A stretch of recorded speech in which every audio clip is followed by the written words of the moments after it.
Section 78। Hi everyone, welcome to another video. So ये है भारतीय नागरिक सुरक्षा संहिता का section 78। Person arrested to be brought before court without delay. तो ये क्या लिखा हुआ है? ये लिखा हुआ है कि एक इंसान जिसको आपने अरेस्ट कर लिया है, ठीक है, वारंट इशू हो गया, उस आदमी को पकड़ लिया गया है। मान लो पर्सन अगर इंडिविजुअल या प्राइवेट पर्सन अरेस्ट किया है तो वो पुलिस को सौंप के चला गया है वो, तो अब क्या होगा? तो अब ये होगा सेक्शन 78 में कि पुलिस को उस आदमी को जल्द से जल्द, पुलिस ऑफिसर और other person executing a warrant of arrest, या तो पुलिस ऑफिसर या जो अदर पर्सन अरेस्ट करेंगे आदमी को किसी वारंट के को एग्जीक्यूट करने के बाद जिसको अरेस्ट कर किया जाएगा, उस पर्सन को subject to the provision of section 73 as to the security. Section 73 क्या है? सेक्शन 73 कहता है कि अगर वो आदमी श्योरिटी देता है, बॉन्ड देता है, तो उस आदमी को बेल पे छोड़ दिया जाएगा। तो इसके प्रोविजन को ध्यान में रखते हुए हम सेक्शन 78 को पढ़ रहे हैं। तो ये कह रहे हैं कि person arrested be brought before the concern court बिना unnecessary delay within 24 hours excluding the travel time. तो ट्रैवल टाइम को हटा के 24 घंटे के अंदर अंदर, या तो अनलेस उसने बेल ले रखी हो, श्योरिटी दे रखी हो सेक्शन 73 के अंदर, तो आप उस आदमी को रख नहीं सकते। एक्सप्लेनेशन यही है इसकी कि आप किसी को कस्टडी में 24 घंटे के बाद 24 घंटे के बाद बिना मजिस्ट्रेट के पास लाए रख नहीं सकते कस्टडी में। 24 आवर लिमिट जो है इसमें ट्रैवल टाइम एक्सक्लूड कर रखा है एक प्लेस से दूसरे प्लेस।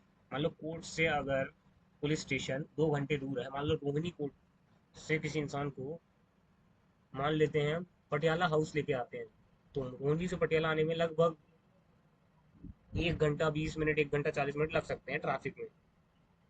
तो ये जो 1 घंटा 40 मिनट है ये एक्सक्लूडेड टाइम है फ्रॉम 24 आवर्स, इसको गिना नहीं जाएगा। ये कॉन्स्टिट्यूशनल प्रोटेक्शन है under article 22 of Indian constitution, तो सबको पता ही है। फॉर एग्जाम्पल सीता जो है उसको अरेस्ट किया गया है 5 बजे, कहाँ से? जयपुर से। मजिस्ट्रेट जो है दिल्ली में है, अब 6 घंटे लगते हैं जयपुर से दिल्ली आने में, ठीक है। तो she must be produce before Delhi magistrate with in, तो अब उसको मजिस्ट्रेट दिल्ली के पास प्रोड्यूस करना होगा कब तक? 24 घंटे प्लस 6, मतलब that means by 5 PM of the next day plus travel time. तो ये 24 घंटे ऐसे काउंट किए जाएंगे। वही without necessary delay bring the person arrested to the court which is required by the law to produce the person.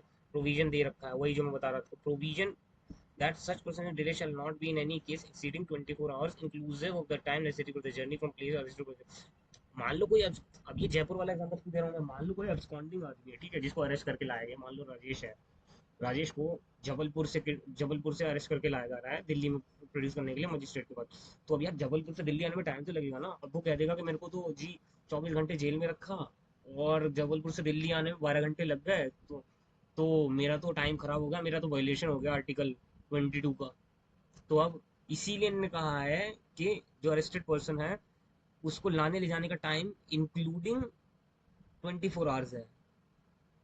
तो जो count किया जाएगा वो सिर्फ 24 घंटे गिने जाएंगे, ट्रैवल टाइम काउंट नहीं किया जाएगा। एक प्लेस से दूसरे प्लेस लाना ले जाना वो काउंट नहीं किया जाएगा। 24 घंटे तक आप उसको जेल में नहीं कर सकते बिना मजिस्ट्रेट के सामने प्रेजेंट करे हुए। ये तो हम सब ने मूवी में सीन्स में सुना ही है कि पुलिस 24 घंटे तक अरेस्ट नहीं करके रख सकती है। कुछ बातें राज ही रहे तो अच्छा है। So will meet in the next one.